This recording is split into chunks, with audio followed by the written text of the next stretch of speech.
करताली हो अरे तू हाउले जा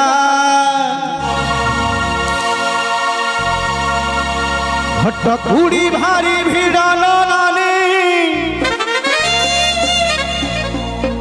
तू हाउले जा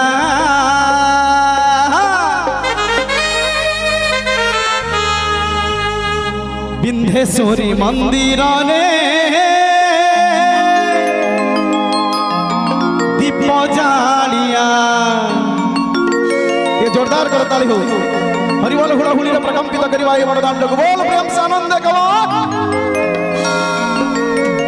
जवा ए दिखता